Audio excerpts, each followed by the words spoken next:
윤석열 대통령이 한 아세안 동남아 국가연합과의 정상회의에서 한국판 인도태평양 전략 발표했고 오늘은 아세안 플러스 3, 아세안과 한중일의 정상회의에 참석했습니다.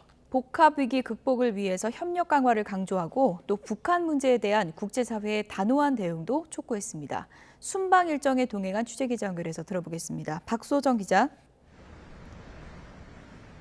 네, 캄보디아 프놈펜입니다. 네, 아세안과 한중일이 함께하는 정상회의 지금은 끝난 건가요?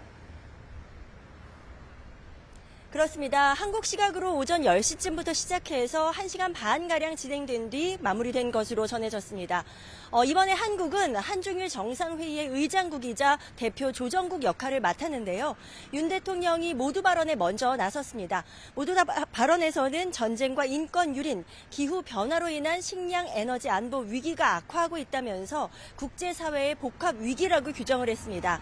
그러면서 이 위기를 극복하기 위해서는 협력을 강조하면서 한중일 회의체 활성화도 언급했는데요. 직접 들어보겠습니다. 아세안과 한중일 3국이 다양한 도전들을 함께 대응한다면 국제사회의 평화와 번영을 위한 결실을 맺을 수 있을 것입니다. 한중일 정상회의를 포함한 3국 협력 메커니즘도 조속히 활성화되기를 기대합니다. 이어서 중국과 일본 정상순으로 모두 발언이 있었는데 중국 리커창 총리는 계속해서 영내 평화와 안전을 견인해야 한다라고 말했고 일본 기시다 후미오 총리는 아세안의 인도태평양에 대한 관점을 적극 지지한다고 밝혔습니다. 이어서 비공개 회의가 있었는데요. 이 자리에서 윤 대통령은 아세안과 한중일 협력을 확대하기 위한 공조 강화를 제안하면서 올해 발효된 영내 포괄적 경제 동반자 협정, RCEP의 개방 수준을 더욱 높이고 경제 기술 협력을 적극 추진하겠다고 밝혔습니다.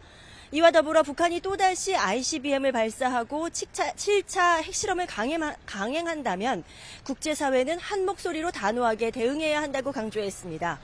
대통령실은 아세안 정상들이 한 목소리로 국제사회와 유엔 규범을 거스르는 북한 핵 프로그램의 우려를 표명하면서 하루속히 영내 평화를 위협하는 행동을 멈추고 비핵화 대화에 응할 것을 촉구했다고 전했습니다.